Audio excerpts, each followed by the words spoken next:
अरे जल्दी से दुकान खाली करो, 2 महीने से किराया नहीं दिया। मैंने दूसरा किराएदार ढूंढ लिया है। पर मालिक, मैं इतना सारा सामान लेकर कहाँ जाऊंगा? अरे कहीं भी जाओ, मुझे क्या, बस मेरी दुकान खाली करो। पिछले 2-3 महीनों से राजीव ने दुकान का किराया नहीं भरा था, जिस वजह से मालिक अपनी दुकान खाली करवा देता है और राजीव एक ठेले पर अपना सारा राशन का सामान लेकर अपने घर जाता है। आप राशन का सारा सामान घर में क्यों लेकर आ गए? और क्या करता पूजा, पिछले 2 महीने से सही से कमाई नहीं हो पा रही थी, जिस वजह से मैं दुकान का किराया नहीं चुका पाया और मालिक ने दुकान खाली करवा दी। कोई दूसरी दुकान भी नहीं मिल रही। सोच रहा हूँ जब तक दूसरी दुकान नहीं मिल जाती घर में ही दुकान खोल लूं। अरे बेटा, हमारा छोटा सा घर है, इस घर में तू कैसे दुकान खोलेगा? हमें रहने में परेशानी होगी, बहू भी गर्भवती है। माँ जी, कुछ दिनों की बात है, मुझे कोई परेशानी नहीं होगी। राजीव जी, आप घर में ही दुकान खोल लीजिए और सामान बेचिए, और जब आप दुकान देखने जाएंगे तो मैं घर में ही रहकर दुकान की देखभाल कर लिया करूंगी। राजीव के पास दूसरा कोई रास्ता नहीं था, इसलिए वो अपने घर में एक तरफ रसोई और एक तरफ दुकान खोल लेते हैं। और राजीव खुद भी नई दुकान की तलाश में बाहर जाता है तो वहीं आशा बीमार थी, जिस वजह से वो अपने एक छोटे से कोने में खाट पर आराम से पड़ी रहती है। और नंद राधा कॉलेज चली जाती है और पूजा अकेली घर का काम करके ग्राहकों का इंतजार में बैठी है। अरे बहू, तुमने भी घर में दुकान खोल ली, अच्छा किया। अब हमें राशन का सामान लेने के लिए ज्यादा दूर नहीं जाना पड़ेगा। आंटी जी, ये दुकान तो बस कुछ ही दिन के लिए खोली है, जब तक राजीव जी को दूसरी दुकान नहीं मिल जाती। हाँ, ये भी ठीक है, पर घर में ही दुकान खोल लेती तो ज्यादा अच्छा रहता।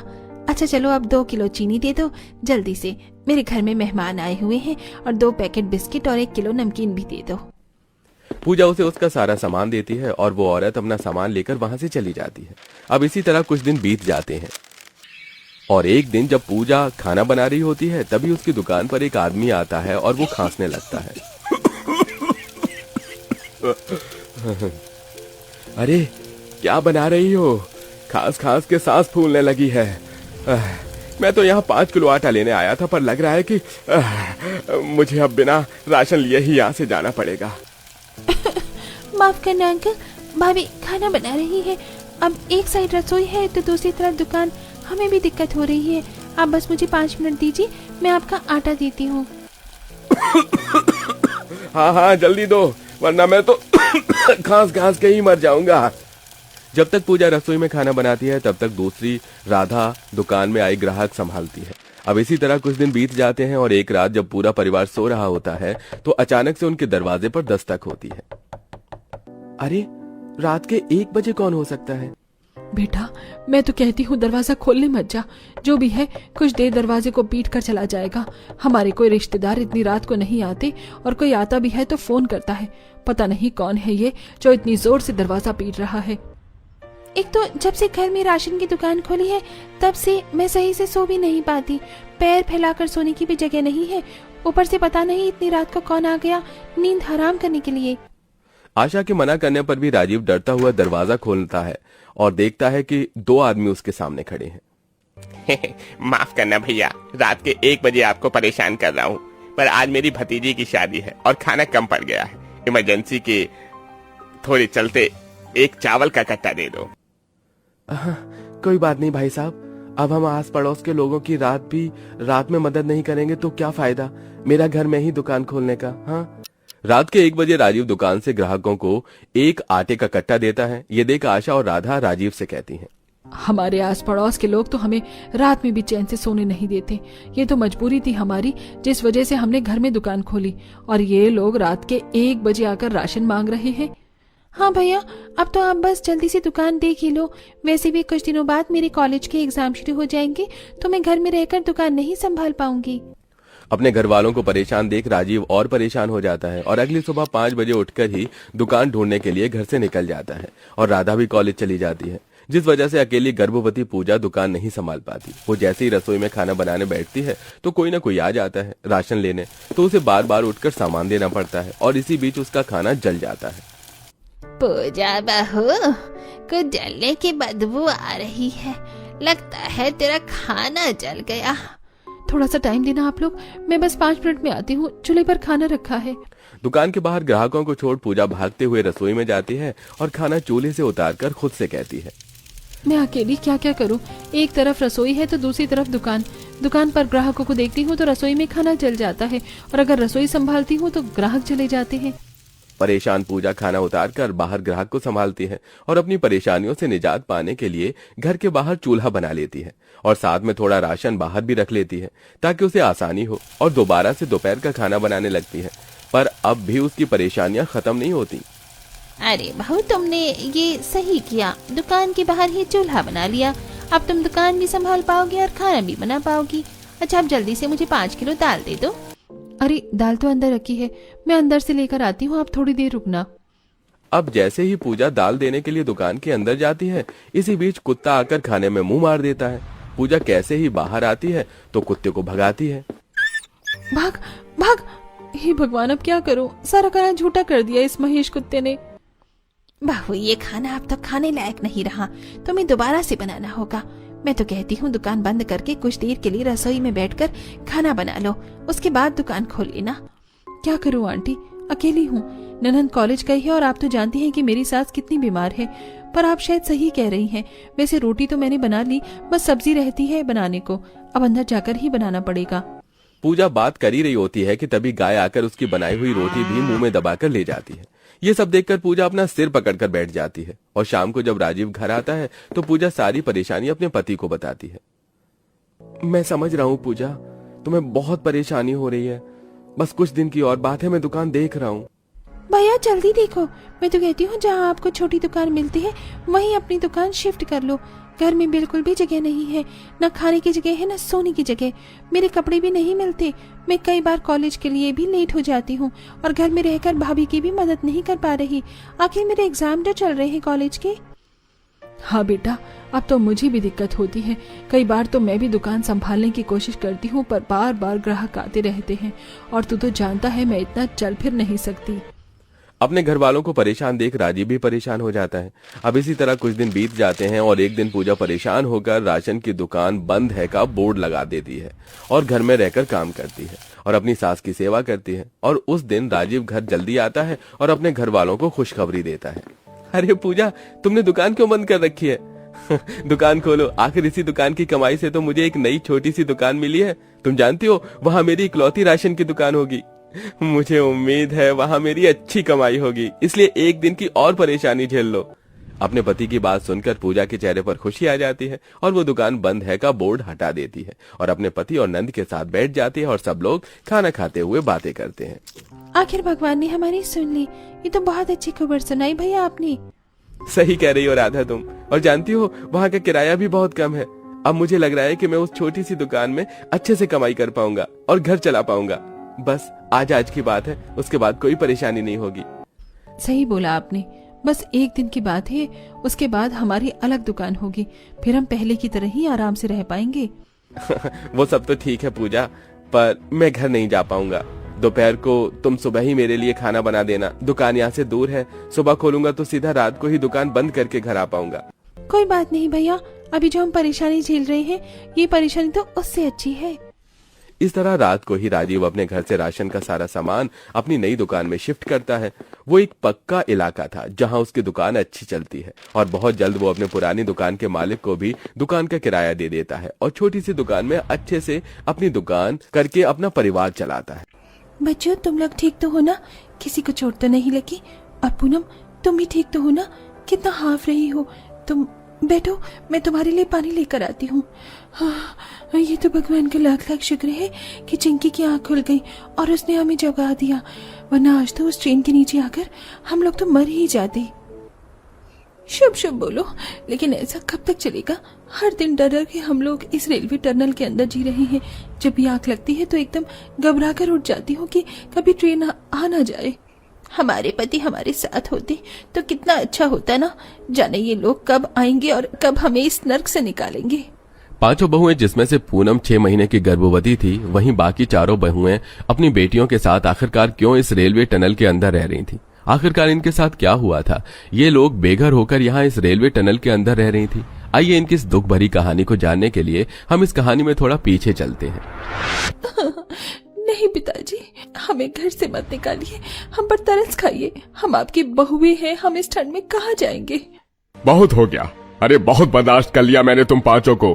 पहले बड़ी बहू ने बेटी को जन्म दिया और फिर छोटी बहू ने, और अब तीसरी बहू पेट से है। ये पांचों तो सगी बहनें हैं। जब दो बहनों ने बेटियों को जन्म दिया है तो बाकी की बहुएं भी तो बेटियां ही को जन्म देंगी। बस अब मैं और पोतियों की शक्ल नहीं देख सकता। निकल जाओ मेरे घर से। माँ जी, अब आप ही समझाइए ना पिताजी को।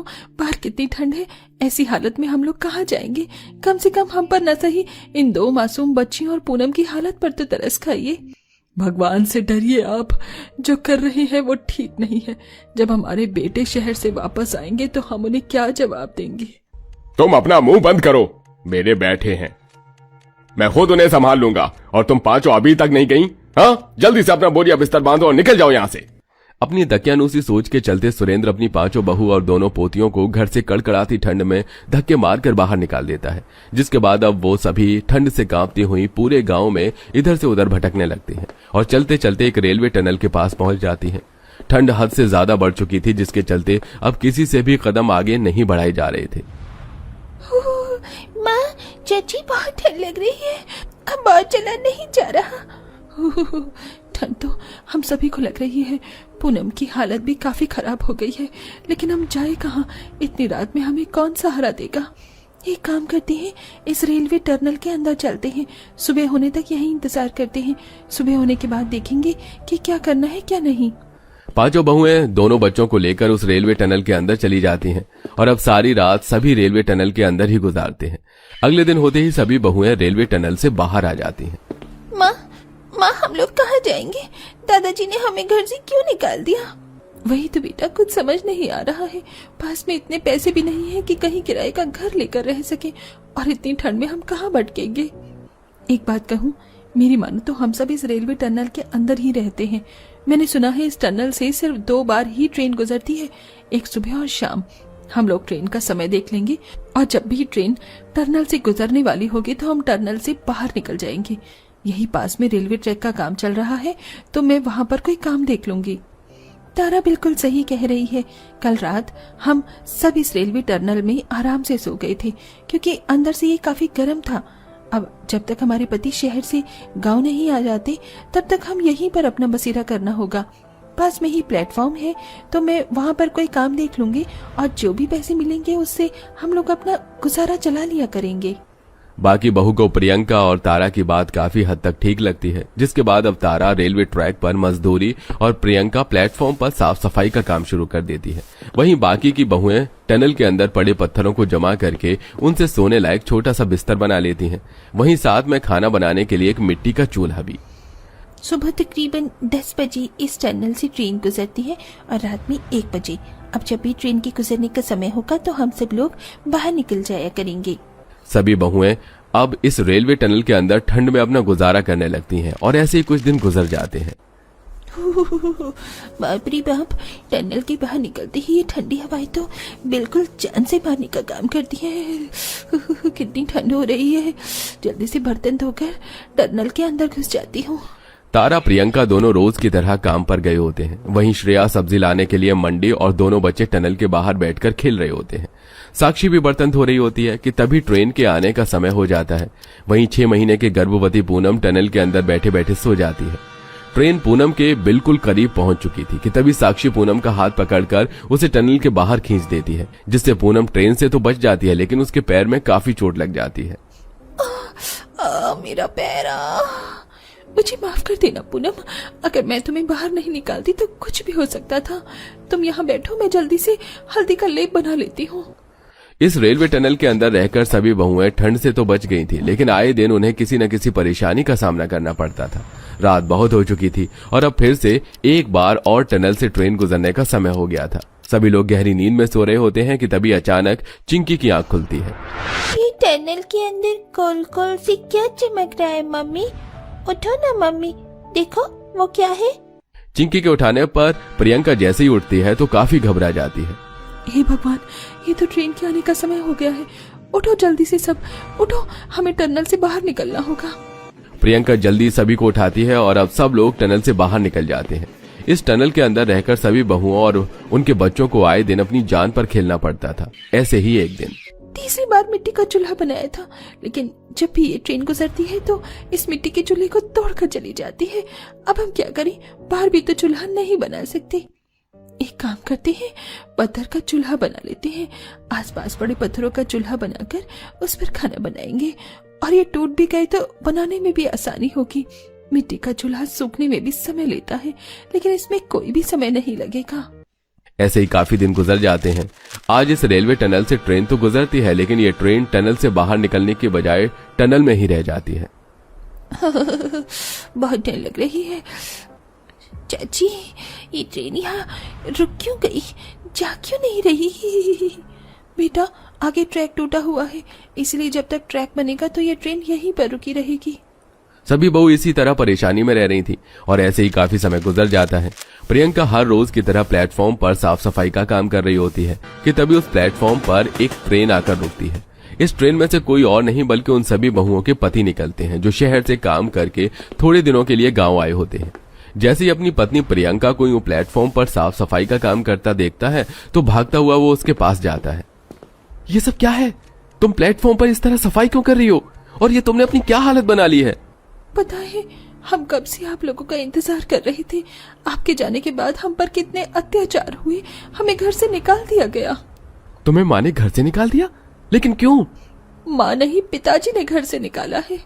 प्रियंका उन सभी को सारी बात बताती है, जिसे सुन मैं तो सोच भी नहीं सकता था कि पिताजी कभी ऐसी हरकत करेंगे। हमें माफ कर देना, हमसे गलती हो गई। हमें अकेले नहीं बल्कि तुम सबको लेकर शहर जाना चाहिए था। कहाँ है वो सब? जल्दी से हमें उनके पास ले चलो।